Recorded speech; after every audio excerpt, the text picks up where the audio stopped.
Thank you so much to all of our wonderful speakers, to everybody here today. I think the biggest thing that I'm seeing here today is love and care and grief and rage, but love and care too. And there's a lot of people here who want to see change and want to make a difference.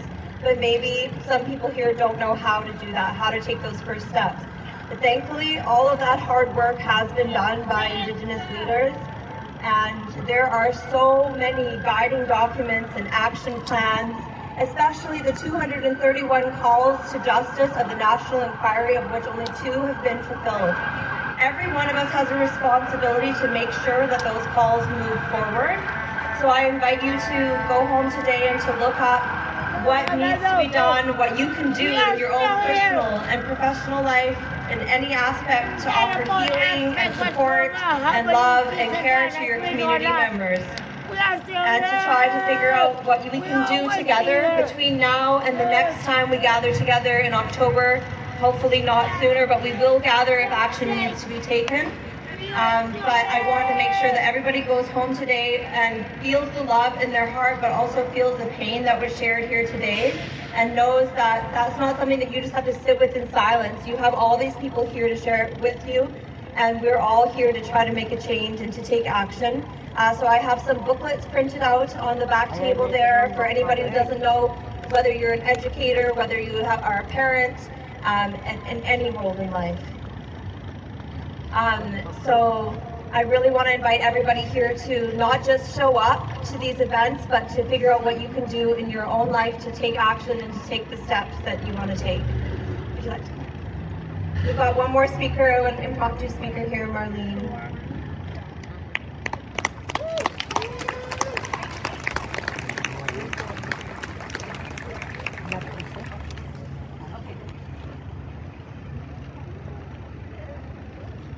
Excited to say we have two impromptu speakers to join us today. So I'll have Michelle Odette come up first, and then Marlene. Oh, good man. Okay, can you be very fast? Hi, David. When Lecusette says you go, you have no choice. Hi, Lecusette. Quickest no.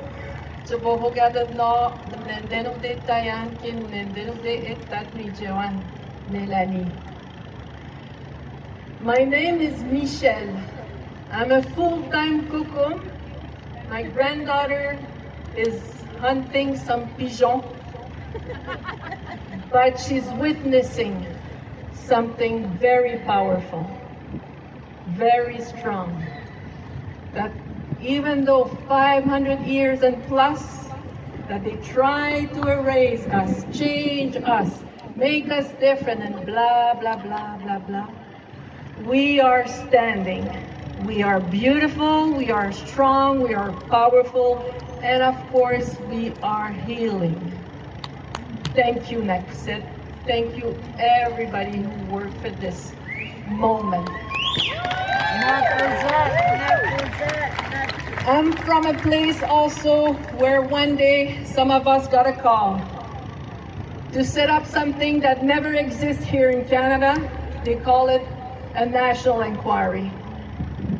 4, 5 of us tried to do something very hard, either because you're yourself a family member or a person trying to find the truth, or you never finish university, but you have to put something in place that will bring the voice in a colonial system, a voice that they heard before. But what we did in 33 months, we spoke their language. We spoke their way, the way they think they have the rights to change things for us. And we said, no, no, no, no, no, no. Simple genocide. That's it, that's all. We taste, we see it, we feel it, we hear it. All the 5 senses. We are the proof. We are the evidence, but also we are the voice. We are the voice. So I want to say thank you for the families, the people, men, women, two-spirit, people that came and shared their anger, hope, truth, voice, stories. of their loved ones. And many of you, it was 4, 5 of them that disappeared and never came back. But the stronger part for me was some of us are inside those colonial systems.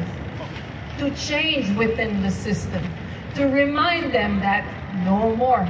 You cannot pretend it didn't exist. You're stuck with me until I'm 75 years old at the Senate. And of course, the powerful moment for me at the National Inquiry, it was the family members that helped me to understand. Even though I didn't lose somebody, they reminded me, wake up, do your job. And one of them is here with me, my sister, Nilay.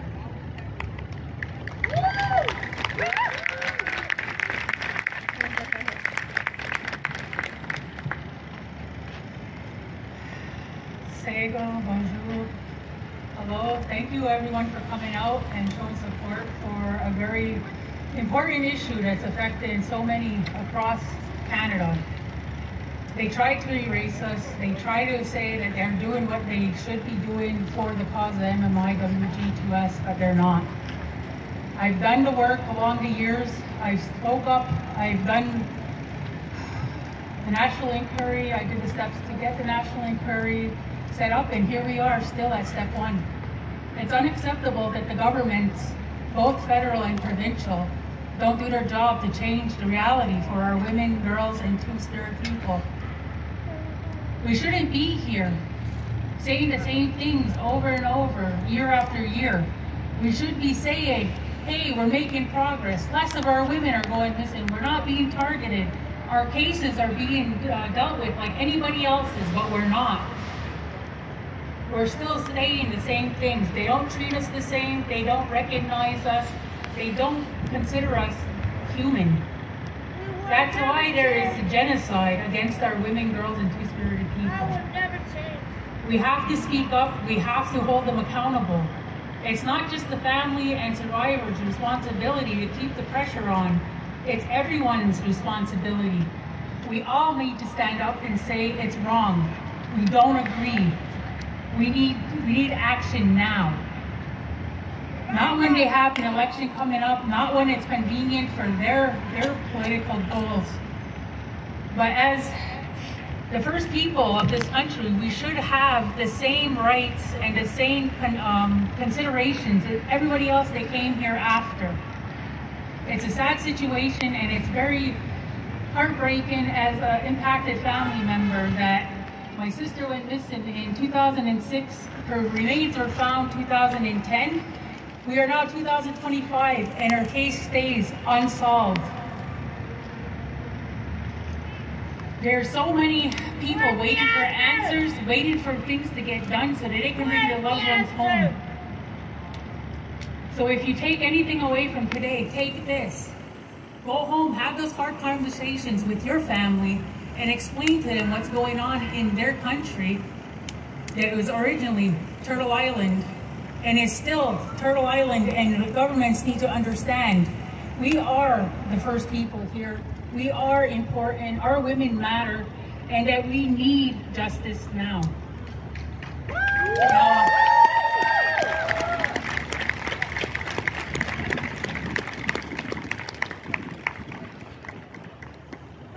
We've been talking about this 40 years. No, it's not just now. Where is everyone that do? Look at me, I'm a mean motherfucking this morning. Where are my people? Never had answer. Tell me. Enough. There is enough. Let's change the rules. Whatever. I ain't got no rules. I ain't got no rule. My rule is I will never change for who I am.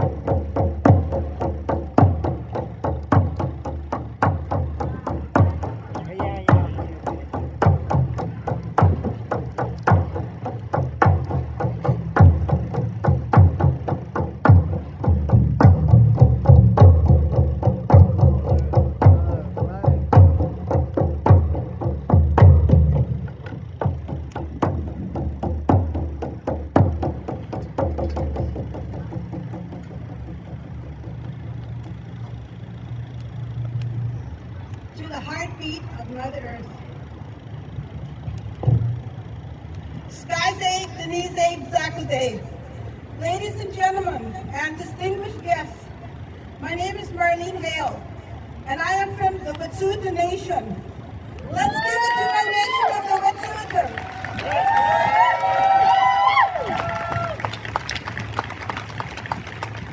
It is for this day in our territory of the Wet'suwet'en Nation in northern British Columbia, January the 8th of 2019, we all know that heartful day when the Coastal GasLink came in and put a pipeline through our territory, which is now done. But let's go beyond just a few days before, 1 week before, where Frida Houston and her 4 sisters were having a 3-day fire ceremony like what you have here, for a ceremony that was going to be held with all the red dresses held and all the trees for our sisters, Wet'suwet'en sisters, to bring them home. The last day of that ceremony was when they went in and viciously arrested Frida and all the members that were in the ceremony. Let's go 1 month before, where our nation was still looking for Frances Brown, who went missing in 2017 on October 23rd. Frances was out in the bushes, who'd been and knows the bushes well. She's hunted with her father ever since she was 8 years old. Frances was out mushroom picking. She was no stranger to her elements. At this time, when the pipelines came in, we were still searching. The search and rescue team had just happened to leave by the RCP. They were not allowed to search for her anymore. In that territory, it is all damaged by the pipelines, by everything. There will never be any closure for the Frances Brown family. Amongst many people in our nation, what we hold very dearly and we commemorate today, which is called Highway 16. And that starts from Prince George, BC, and ends in Prince Rupert, BC, where many, many of my cousins, my people, women, children have gone missing and have still not been found as of today. It became such a horrific story that knowing that the perpetrators, the police themselves, truck drivers, all the man camps from the Coastal GasLink going up and down those highways, and yet again, still no answers. But we need answers. This is where everyone that came up before me were talking about. 1 week ago, we elected a new person in Parliament. That is when they got our ex on the ballots. But now it is beyond the ballot. It's called the election is over. Now it's to talk about accountability. And that's where I come in. People like myself and my sister talking about from Akwesasne, where we go and we need the accountability of the higher ups, the governments, the ministers, and all of them today. Until they get united, our people will never be united. Until we have answers from them up in their offices high above us. It is with regret, all the people in our northern industry, all across this land, that have pushed together and made so many open letters to the missing murdered Indigenous women and all the works that everybody has done in every city across this land. I just came back from Victoria and Vancouver, where they had held one huge, big, massive, almost about 4,000 came out and missing and murdered in that march. It was just amazing. Across the land, we are all not in mourning. We're remembering the beautiful sister souls that we still have unaccountability for. Our cousins, our sisters, our mothers, our babies. We hear it every day on the internet, and never goes a day without somebody's putting up, have you seen somebody?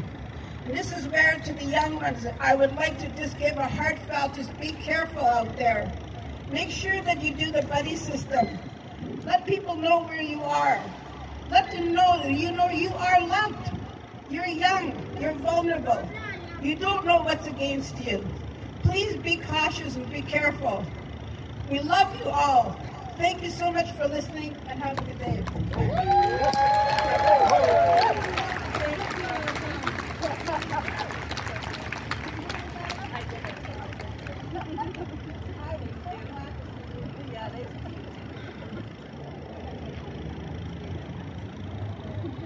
Thank you all so much for coming out. I hope that everybody carries today forward in their heart and knows that we all have a part to play. We all have action that we can take. It's not just coming out to days like this, although days like this are very important for us to know that we have community and other people who care deeply about this issue. But I want everybody to go home and think about and read about and do the research and educate yourself about what can you do in your own life, in your personal life, and your professional life, in every aspect, to try to uproot this issue and to change the paradigm. Thank you so much for coming out today.